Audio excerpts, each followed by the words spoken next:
टीव्हीला तारक मेहता बघत होता भाऊ. तो काय पिक्चर लावत नव्हता. अरे इस घर में कोई हमारी कदर नहीं करता म्हणून भरले बॅग. आणि बॅग भरते ते पाहून भाऊ भाऊ आला. म्हटला कुठे चाललीस? मी म्हटली चालली घर सोडून. मग तर तो आणखीनच खुश झाला. अरे मुझसे कोई प्यार नहीं करता. घेतली बॅग आणि निघाले घर सोडून. नाही चालले अभ्यास करायला चालले. मग गेले जांभळीच्या झाडाखाली, टाकली चटई आणि बसले. पण हे बोकड बघा माझ्या पायासोबत कसं खेळतंय. मग काय बसले त्याच्यासोबत असं. त्यानंतर बसले अभ्यास करत. झाडाखाली खरंच खूप भारी हवं लागते. झोपच लागत होती मला तर. झाडावरती पाहिलं तर जांभळे यायला लागलेत. मग आवरलं सगळं आणि आले घरी. तर भेटूया आपण उद्या. बाय.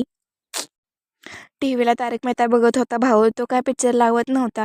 अरे इस घर में कोई हमारी कदर नहीं करता म्हणून भरले बॅग. आणि बॅग भरते ते पाहून भाऊ भाऊ आला. म्हटला कुठे चाललीस? मी म्हटली चालली घर सोडून. मग तर तो आणखीनच खुश झाला. अरे मुझसे कोई प्यार नहीं करता. घेतली बॅग आणि निघाले घर सोडून. नाही चालले अभ्यास करायला चालले. मग गेले जांभळीच्या झाडाखाली, टाकली चटई आणि बसले. पण हे बोकड बघा माझ्या पायासोबत कसं खेळतंय. मग काय बसले त्याच्यासोबत असं. त्यानंतर बसले अभ्यास करत. झाडाखाली खरंच खूप भारी हवं लागते. झोपच लागत होती मला तर. झाडावरती पाहिलं तर जांभळे यायला लागलेत. मग आवरलं सगळं आणि आले घरी.